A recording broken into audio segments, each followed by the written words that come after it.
ખૂબ ખૂબ હૃદયપૂર્વક આભાર માનું છું।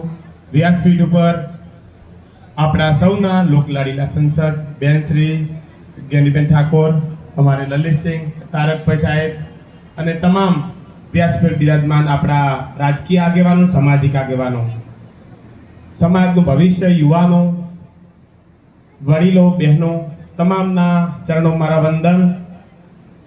ખરેખર બહુ આનંદ થાય છે કે આપણું સમાજ શિક્ષણ તરફ આગળ વધી રહ્યો છે। આજે આટલા બધા નવા જે ડોક્ટરો તૈયાર થવા જઈ રહ્યા છે, ભાભરને ખરેખર ભાભરના હમણાં તો ભાગ ભલા કે ભાભરને આટલું બધું મળી રહ્યું છે। હમણાં મંત્રી પદ મળ્યું, આટલા ડોક્ટરો, અને ખરેખર બહુ આનંદ થાય છે। હું તો ખરેખર ભાભરમાં આવું તો મારી છાતીને બટન ખુલી જાય છે કે ખરેખર સમાજ એક પ્રગતિના પંથે જઈ રહ્યો છે ખરેખર।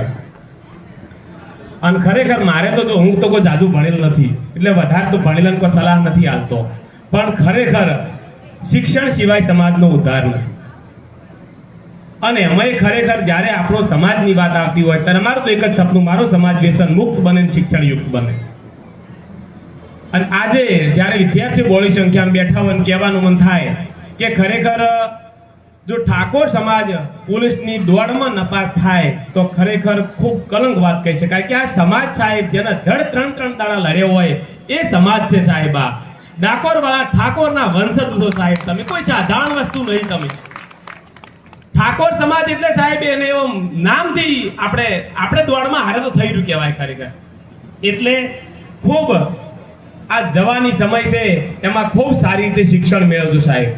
અને હમણાં સાહેબે કીધું એમ જ્યારે ત્યારે હું તો સંસ્કારની વાત પણ કરું છું કે કારણ કે આજે આપણે ઘણી વાર જોવા, હું પણ જોઉં છું કે આપણા સંતાનો બહાર સાયન્સ કરતા હોય છે, પણ ઘરમાં કોઈ આવે ને તો એને આવો નહીં કહેતા। નહીં ચાલે આ બધું। શિક્ષણની સાથે સાથે સંસ્કારની પણ જરૂર છે, એટલે તમારા સંતાનોને ભણાવજો। ખૂબ જરૂર છે શિક્ષણની પણ સાથે સાથે સંસ્કારની પણ જરૂર છે। એટલે ખૂબ સારી રીતે તમારા મા બાપનું નામ ઉજ્જવળ ભવિષ્ય કરો, એ રીતે ખૂબ સારી રીતે ભણો, ખૂબ સારા સંસ્કારનું સિંચન થાય। અને હું પણ ખરેખર કહેતો કે મારો બાપ મારા નામે ઓળખાય, એવા કામ મેં પણ કર્યા, તમે પણ એવું આગળ જઈ અને બસ હું તો બધાને કહું છું કે જીન ભા કોઈ લગાડવું નહીં। તમારા પાછળ આઈપીએસ અધિકારી લાગે, તમારા પાછળ કલેક્ટર લાગે, તમારા પાછળ સારો કોઈ હોદ્દો લાગે એવું કામ કરો। આખી આપણે સમાજ આજે ભા અને સિંહ લગાવવામાં જ રહી ગયા છીએ સાહેબ ખરેખર। તમારા પાછળ પોલીસ લાગે છે, કંઈક સારો હોદ્દો લાગે એવું કામ કરો સાહેબ। અને શિક્ષણ સિવાય સમાજ તો ક્યારેય ઉદ્ધાર થવાનો નથી, માટે ખૂબ ધ્યાન આપી અને ભણજો સાહેબ। કોઈ જગ્યાએ તમે નહીં જો તો ચાલશે। આપણો સમાજ ઘણી જગ્યાએ હું જોઉં છું કે આખા ઘરને કે આજે પ્રસંગમાં જવું જ પડશે એવું કંઈ હોતું નથી। રતન ટાટા એવું કહેતા કે 1000 દિવસ એક જગ્યાએ આપો, અને હું કહું છું સાહેબ 500 દિવસ તમે ખાલી એક જગ્યાએ આપો। પદ અને પૈસા જો તમારા દ્વારના ખકડાવે તો મને યાદ કરજો સાહેબ, બધું ભૂલી જાઓ અને ભણો સાહેબ। આ સમાજ એવી છે કે સાહેબ 25 રૂપિયા હસી તો કોઈ ઓળખશે ને કે કોઈ બોલાવે એમ નથી। જો દારૂ પીને પડ્યા હશો તો કે અમાર સેટે થાય છે, અને હારો હોદ્દો હશે કે અમાર નજીક થાય છે, તો શું કરવા આવું કામ કરવું પડે? હારો હોદ્દો મેળવી નાખો, બસ બીજું કોઈ નહીં। ખૂબ સારી રીતે પ્રગતિ કરો। આ જવાની છે, એનું નામ જવાની છે, તો હું તો ઘણી વાર કહું છું કે દોત પાડી ના જાય એની ખબર રાખજો, ગુંડા સોલી ના જાય એની ખબર રાખજો। આજ તમે બાઈક આખો એની કરતર તમને 40 વર્ષ થાય, આજ ખબર નહીં પડે। માટે ખૂબ હાસીને આપજો। સમય સંજોગે હવે બખ્તર નહીં પહેરવા, સમય સંજોગે સારું શિક્ષણ મેળવી લો, સમય સંજોગે સારો ધંધો કરો। દુનિયા જલે તો જલે, રોણાની ફરક ના પડે। રોણાને 72 કિલોનો ભાલો હતો અને તમારે પેન્ટે રહેતું નહીં, તમે દુનિયા બાળવાની વાતો કરો છો। આવા ખોટો સમય વેડફાટ કર્યા વગર રહેવા દેજો। અને આજે બહેનો પણ બેઠી છે જે ભણે છે એમને ભણવા દેજો। વિડિયા કોલ ઓછા કરજો, ન કે પછી યાદ આવશે સાહેબા એકડો ભણી લ્યો, સાહેબા બગડો ભણી લ્યો, મારાથી કોમ નહીં થાય। ભણે એટલે ભણવા દેજો, ખૂબ આગળ વધે એવી તમામને બેને આજે પાબંદી આપી છે, કોઈ 5 મિનિટ વધારે કોઈને બોલવું નહીં।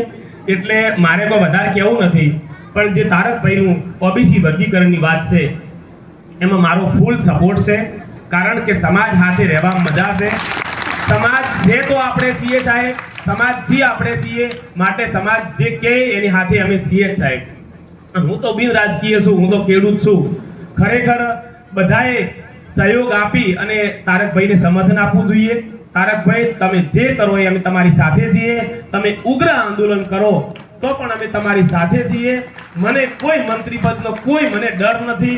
તમે જ્યારે ત્યારે હું તો જ્યારે ત્યારે હું તો 2 વખત પણ કીધું હતું કે સમાજ હાથે હું છું, ભલે મને આપેલા એવોર્ડ સરકાર લઈ લે, મને કોઈ ફરક પડતો નહીં. સમાજથી મોટું કોઈ સન્માન નથી. 2 વખત પણ હું બોલ્યો હતો કે સમાજથી વિશેષ કંઈ નથી. ભલે એમને મારા એવોર્ડ લેવા હોય તો લઈ લે, મને કોઈ ફરક પડતો નહીં.